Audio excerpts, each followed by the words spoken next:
Have you ever wondered if the Catholic Church, with its ancient rituals and global reach, hides secrets that could upend everything you believe?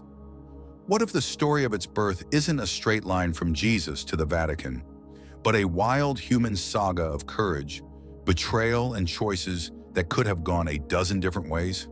Today, we're diving into the untold history of the Catholic Church, a journey through hidden texts, power-hungry emperors, and forgotten voices that shaped a faith followed by billions. This isn't the Sunday school version you grew up with. It's a tale of mystery and revelation that will make you see the Church in a whole new light. By the end of this journey, you'll uncover truths that might change how you think about faith, history, and the very idea of truth itself. You'll walk away with a perspective that's not just fresh, but transformative. One that could spark conversations with friends or keep you up at night pondering the what-ifs of history. If you're ready to explore the shadows of the Church's past, hit that like button to show your support, subscribe to the channel, and ring the bell so you never miss a dive into history's greatest mysteries. Let's step into a world where faith meets power, and nothing is quite what it seems. What if everything you've been told about the founding of the Catholic Church is only half the story? You might picture Jesus handing over the keys to a grand institution, with Peter as its unshakable leader. But what if the truth is far messier, far more human, and far more thrilling? Imagine a world where the seeds of a global faith were sown not by divine decree alone, but by a ragtag group of believers fighting to survive in a brutal empire. The Catholic Church, with its billion followers today, didn't spring fully formed from a single moment. It was forged in secrecy, sacrifice, and struggle, in a Rome that worshipped pagan gods and crushed dissent with an iron fist. To understand how this faith rose from the ashes, we need to go back to the beginning, a time when being a Christian could mean a death sentence. Why did these early believers risk everything? And who really laid the foundation for what we call the Catholic Church? The answers might unravel everything you thought you knew. Let's set the stage. In the 1st century AD, the Roman Empire was a sprawling, ruthless machine. Emperors like Nero and Domitian ruled with absolute power, demanding loyalty to a pantheon of gods: Jupiter, Mars, Venus. To the Romans, the followers of Jesus were troublemakers, a strange sect who refused to bow to these deities. Christians met in hidden houses, whispering prayers in the dead of night, always one step ahead of the soldiers who could drag them to the arena. Lions, crosses, and flames awaited those caught. Yet in this hostile world, a movement grew. How could a faith so fragile, so persecuted, become the cornerstone of one of the most powerful institutions in history? The story isn't just about miracles. It's about people, choices, and moments that could have gone 100 different ways. You've probably heard that Peter, the fisherman turned apostle, was the first pope, the rock on which Jesus built his church. It's a story etched into Catholic tradition, rooted in the Gospel of Matthew, where Jesus says, "You are Peter, and on this rock I will build my church." But what if this moment wasn't as clear-cut as it seems? What if Peter never saw himself as the founder of a global institution? Let's dig deeper. The historical Peter was a complex figure, a bold, impulsive man who denied Jesus 3 times before the crucifixion, only to later preach fearlessly in Jerusalem.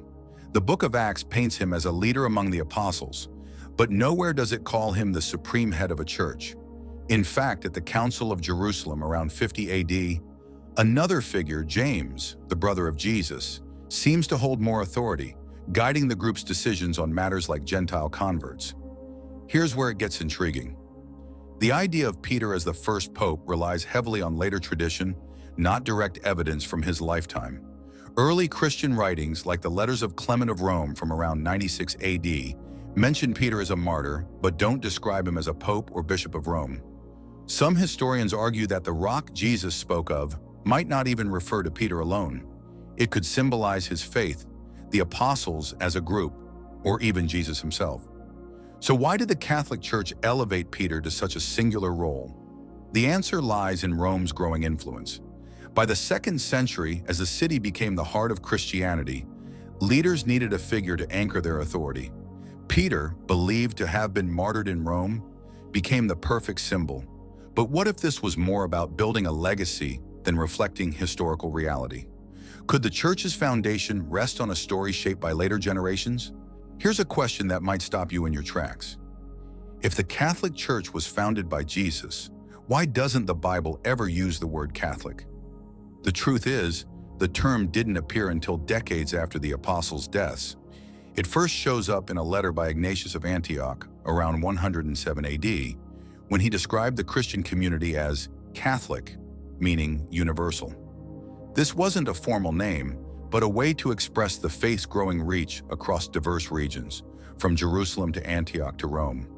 Ignatius, a bishop facing martyrdom, used the term to unify believers against splinter groups and persecution. But why did it take so long for this word to emerge? And who decided it should define the church? In the early years, Christians didn't call themselves Catholic. They were simply followers of the Way, a term used in Acts to describe their movement. They gathered in small, scattered communities, each with its own practices and leaders. Some emphasized Jewish law, others embraced Gentile converts, and many debated what Jesus' teachings truly meant. The term Catholic gained traction as a way to assert unity in a fractured world. By the 3rd century, figures like Cyprian of Carthage used it to distinguish the true church from rival groups like the Gnostics, who believed in secret knowledge, or the Marcionites, who rejected the Old Testament. But this unity came at a cost. Defining Catholic meant drawing lines, deciding who was in and who was out. Could this push for universality have silenced voices that were just as faithful? The word that now defines a billion believers started as a human attempt to hold a fragile faith together. Close your eyes and imagine this. It's the year 64 AD, and you're huddled in a damp Roman catacomb, whispering prayers with a handful of believers. Above ground, Nero's soldiers are hunting you, blaming Christians for a fire that ravaged the city. Your faith could lead to a gruesome death, torn apart by beasts, burned alive, or crucified. Yet you stay. Why? This was the reality for the first Christians, whose courage and sacrifice laid the groundwork for the Catholic Church. Their stories are raw, emotional, and almost unimaginable today. Take Perpetua, a young mother in Carthage around 203 AD, who faced execution in the arena. Her diary, one of the earliest Christian writings, describes her defiance. "I am a Christian," she declared, choosing death over renouncing her faith. Thousands like her became martyrs, their blood fueling the faith's spread. But survival wasn't just about facing death. It was about building something lasting in a world that wanted to crush you. Early Christians met in secret, sharing meals, baptizing converts, and debating Jesus' teachings. They weren't a unified group. Some clung to Jewish traditions, insisting on circumcision and kosher laws, while others, like Paul, pushed for a faith open to all. These tensions shaped the church's earliest years. The Didache, a 1st century manual, shows how communities struggled to standardize practices like baptism and the Eucharist. Every step was a fight, not just against Rome, but among themselves. What drove these men and women to keep going? Was it unshakable faith or something deeper, a hope that their suffering would mean something greater? Here's a revelation that might shake you. The Catholic Church didn't start as a single, cohesive movement. In its infancy, Christianity was a tapestry of competing voices, each claiming to hold the truth. Alongside the communities that would become Catholic, there were Ebionites, who saw Jesus as a human prophet, not divine, and Gnostics, who believed salvation came through secret knowledge, not blind faith. Texts like the Gospel of Thomas, discovered in Egypt in 1945, reveal a Christianity far more diverse than the one we know today. These groups weren't just footnotes. They were vibrant, passionate, and for a time, just as legitimate as the groups that won out. So why did one version of Christianity triumph? The answer lies in organization, not divine mandate alone. By the 2nd century, leaders like Irenaeus of Lyons began defining orthodoxy, labeling other groups as heretics. They standardized beliefs, choosing certain texts, like the 4 Gospels, and rejecting others. But what if history had tilted differently? What if the Gnostics' emphasis on personal revelation had prevailed? Or the Ebionites' Jewish roots had defined the faith? The Catholic Church, as we know it, was shaped by human choices, conflicts, and power struggles. It's a story not of inevitability, but of chance, courage, and sacrifice. As we peel back these layers, one question lingers. Is the church you know today the one Jesus envisioned, or something crafted by those who came after him? What if the Catholic Church's rise to global dominance hinged on the ambitions of a single man, a warrior emperor who wasn't even baptized until his final breath? Picture this: a world where Christians are hunted, their faith a crime punishable by death. Then, in a single moment, everything shifts. One man's decision turns a persecuted sect into the favored religion of an empire. That man was Constantine, the Roman emperor whose name echoes through history. But was his embrace of Christianity a miracle of faith or a masterful political move? The answer might make you question everything you thought you knew about the church's ascent. Let's step back to the early 4th century. The Roman Empire was fracturing, torn by civil wars and rival emperors. Constantine, a cunning general, rose to power through bloodshed, uniting the empire under his rule. In 312 AD, on the eve of a crucial battle at the Milvian Bridge, he claimed to see a vision, a cross in the sky with the words, "In this sign you shall conquer." He ordered his soldiers to paint Christian symbols on their shields and won a decisive victory. The next year, in 313 AD, he issued the Edict of Milan, granting Christians the right to worship freely. Overnight, a faith that had survived in shadows was thrust into the spotlight. But why would a man steeped in Roman tradition, who worshipped the sun god Sol Invictus, champion a religion he barely understood? Was this the hand of God, or the calculation of a ruler who saw faith as a tool to bind a crumbling empire? Constantine's conversion is one of history's great turning points. But let's peel back the layers. Did he embrace Christianity out of heartfelt belief, or was he playing a high-stakes game of power? Here's a startling fact. Constantine didn't fully commit to Christianity until his deathbed. For much of his reign, he balanced Christian and pagan practices, minting coins with images of Apollo and presiding over temples to Roman gods. Even his famous vision at Milvian Bridge, recorded by the historian Eusebius, is shrouded in doubt. Some scholars argue it was a later embellishment to cement his legacy. So, what drove him to elevate a faith that had been despised for centuries? Consider the empire Constantine inherited. It was vast, diverse, and on the brink of collapse. Rival religions and factions fueled unrest, and he needed a unifying force.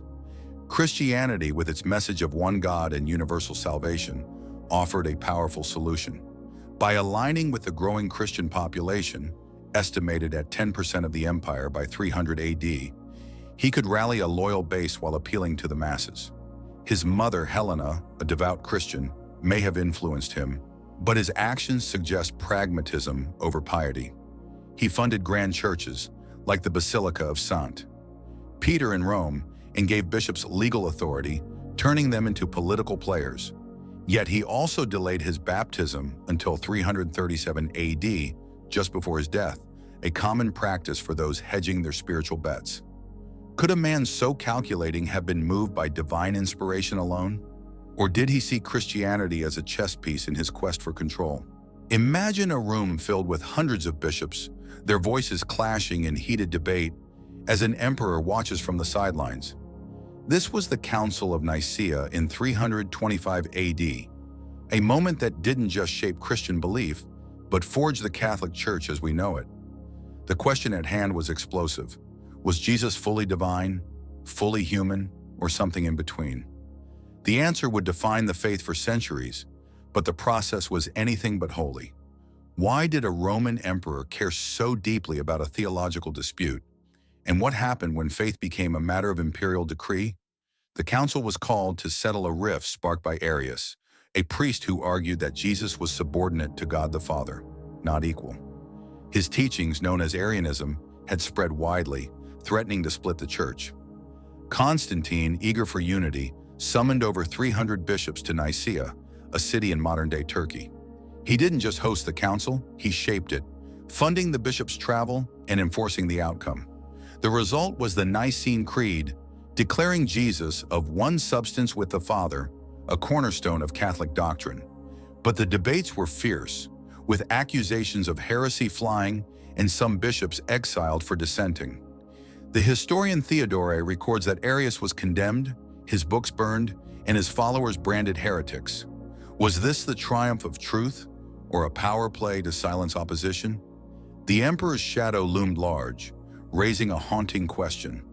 Were the beliefs you hold today shaped by faith or by the will of a ruler?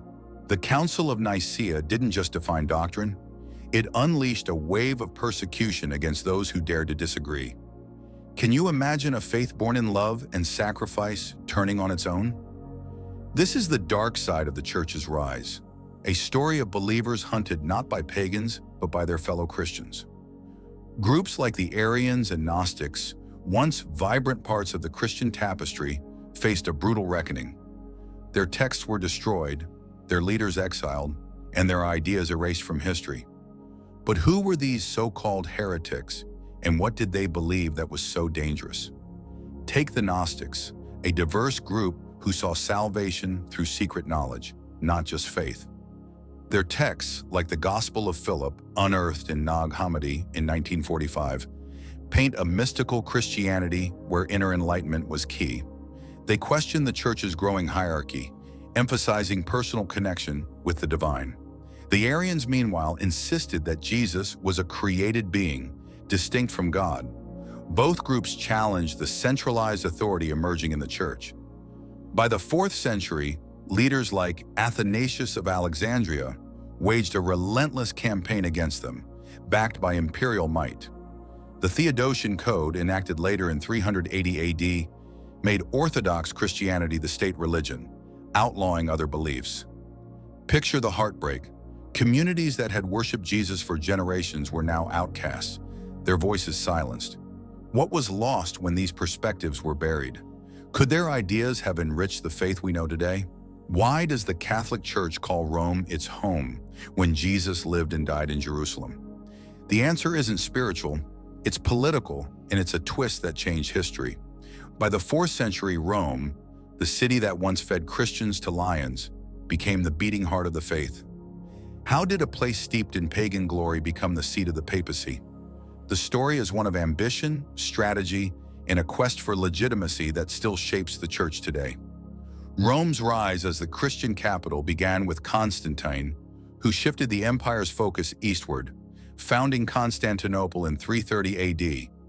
But he left behind a legacy in Rome, grand basilicas and a growing class of Christian leaders.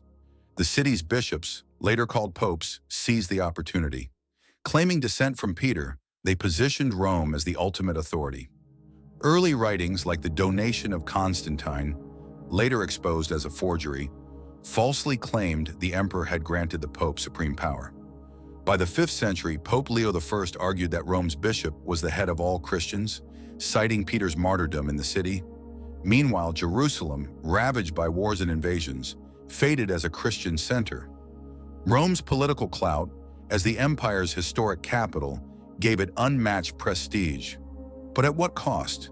Did the church gain strength by aligning with the city of emperors, or did it lose something of its humble roots? The shift to Rome wasn't just geographic, it was a transformation of the faith itself. What if the Catholic Church you know today is only a fragment of a much larger, richer story? Imagine a world where the teachings of Jesus weren't confined to a single set of beliefs, but blossomed into a vibrant mosaic of ideas, each offering a unique glimpse into the divine. Now picture those ideas, texts, voices, entire communities, erased, buried under the weight of history. The Church's triumph as a global institution came at a cost. Countless perspectives were silenced, their stories locked away for centuries. What were these lost visions of faith, and why were they deemed so dangerous? As we peel back the layers, you'll discover a Christianity that might challenge everything you believe and leave you wondering what the church could have been. Let's journey to the sands of Egypt in 1945, where a farmer stumbled upon a clay jar near the town of Nag Hammadi. Inside were 13 leather-bound codices containing over 50 texts that had been hidden for nearly 1,600 years. These documents, now called the Nag Hammadi Library, revealed a Christianity unlike the one preached in cathedrals. They spoke of secret knowledge, divine feminine figures, and a Jesus who taught enlightenment over blind faith. Why were these texts buried? Who feared their message? The answers lie in the Church's early centuries, when the battle for orthodoxy reshaped the faith forever. This isn't just a story of what was, it's a question of what might have been. What if a woman, revered as an apostle, held a place of honor equal to the men who followed Jesus? What if salvation wasn't about following rules but unlocking a hidden truth within you? These ideas weren't fantasies. They were the heart of a movement called Gnosticism, one of the most captivating and misunderstood branches of early Christianity. The Gnostic texts, like the Gospel of Mary Magdalene, discovered in fragments in the 19th century and later at Nag Hammadi, paint a radically different picture of the faith. In this gospel, Mary Magdalene is a central figure, sharing visions and teachings that unsettle the male disciples. Peter, often hailed as the Church's rock, questions her authority, but Jesus defends her. Could Mary have been a leader in a version of Christianity that history forgot? The Gnostics believed that salvation came through gnosis, or mystical knowledge, rather than through priests or sacraments. Their texts, like the Gospel of Philip, describe a spiritual journey where the divine spark within each person could connect directly to God. They revered figures like Sophia, a feminine embodiment of divine wisdom, suggesting a faith that embraced both masculine and feminine aspects of the sacred. These ideas weren't fringe. They flourished in cities like Alexandria and Antioch, competing with the emerging Orthodox Church. But by the 3rd century, leaders like Irenaeus and Tertullian condemned Gnosticism as heresy, accusing it of undermining the Church's authority. Their texts were burned, their communities scattered. Picture the loss. A faith where women led, where personal revelation mattered as much as Scripture. What would the Church look like today if these voices had been heard? Unity is a beautiful word, but what happens when it demands the erasure of entire communities? As the Catholic Church solidified its doctrines, it waged a quiet war, not against pagans, but against fellow Christians who dared to think differently. The drive for a single universal faith crushed a dazzling array of beliefs, leaving us with a church that's powerful, but perhaps poorer for it. Who were these other Christians, and what did their defeat mean for the faith we know today? Consider the Ebionites, a group of Jewish Christians who thrived in the 2nd century.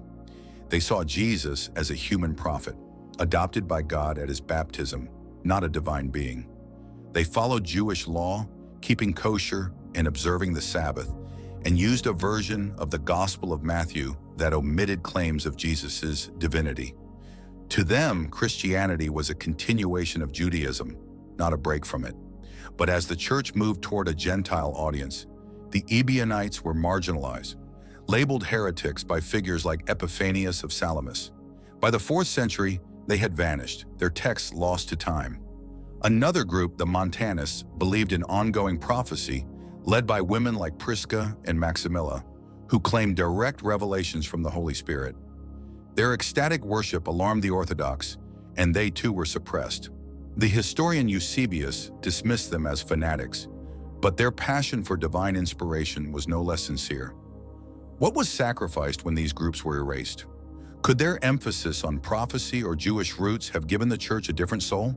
The Catholic Church today, with its rituals, doctrines, and global reach, feels timeless, but it's a product of choices made long ago, choices that favored one path over many others. Every creed, every sacrament, carries the fingerprints of those who won the battles of history. But what if those battles had gone differently? How much of what you believe as a Catholic is rooted in Jesus' words, and how much in the decisions of emperors, bishops, and scribes? Let's explore the threads that connect the past to the present and ask whether the Church's victories came at too high a price. Take the doctrine of the Trinity, cemented at Nicaea and later councils like Constantinople in 381 AD. It's a cornerstone of Catholic belief, but it was born in fierce debates, with alternatives like Arianism or Gnostic dualism dismissed as heresy. The papacy, too, evolved over centuries, with early bishops like Damasus I in the late 4th century asserting Rome's primacy through political maneuvering, not divine mandate. Even the Bible itself, finalized by councils like Hippo in 393 AD, excluded texts that didn't align with the Orthodox vision. The Gospel of Judas, rediscovered in the 1970s, portrays Judas not as a traitor, but as a disciple fulfilling Jesus' plan. While controversial, it shows how diverse early Christian thought was. These choices shaped the church's identity, but they also narrowed its horizons. Today's Catholics recite the Nicene Creed, venerate the Pope, and read a standardized Bible, but might they feel a pang of curiosity for the roads not taken? What if the Church had embraced a broader vision of faith? As we stand at the crossroads of history, one question lingers. Does the truth of the Catholic Church lie in its doctrines, or in the messy human journey that created it? The Church is a tapestry woven from faith, sacrifice, and ambition, but also from loss. The loss of voices, texts, and possibilities that could have reshaped the world. Imagine a Christianity where Mary Magdalene's teachings were as revered as Paul's, where Gnostic seekers and Ebionite Jews worship side by side with Roman bishops. This isn't just a thought experiment, it's a call to reflect on what faith means to you. The Church's story reminds us that even the grandest institutions are built by human hands. The 4th century bishop Athanasius, who fought Arianism, once wrote, "The truth is not diminished by division, yet division was exactly what the Church sought to eliminate, forging unity through exclusion." Today, as you walk into a cathedral or open a Bible, you're touching a legacy of choices, some inspired, some flawed. So what matters more? A faith that's perfect and unchanging, or one that's alive with questions, doubts, and discoveries? The Catholic Church isn't just a monument to God, it's a testament to humanity's search for meaning. As you ponder its history, ask yourself, is the beauty of the Church in its certainty, or in the mysteries it left behind? The Catholic Church stands as one of humanity's greatest monuments, a beacon of faith, a force of history, and a testament to the dreams and struggles of countless souls. Yet its story is no simple tale of divine will. It's a tapestry woven from the threads of human ambition, sacrifice, and the relentless quest for meaning. From whispered prayers in Roman catacombs to the grand councils that shaped doctrine, from voices silenced to truths buried in the sands of time, the Church is as much a product of people as it is of providence. And that's what makes it so compelling. It's a story of us, with all our flaws and hopes laid bare. So, what do you think? Does the Church's complex past make its faith stronger, or does it raise questions you can't ignore? Which hidden truth struck you most? The idea that a woman could have led the early Church, or that entire versions of Christianity were erased? Drop your thoughts in the comments below. We'd love to hear what's sparking your curiosity. If this journey opened your eyes, give us a thumbs up, share this video with someone who'd be just as fascinated, and subscribe with that bell on to catch every new story we uncover. Thanks for joining us on this unforgettable ride through history. Until next time, keep questioning, keep exploring, and we'll see you in the next video.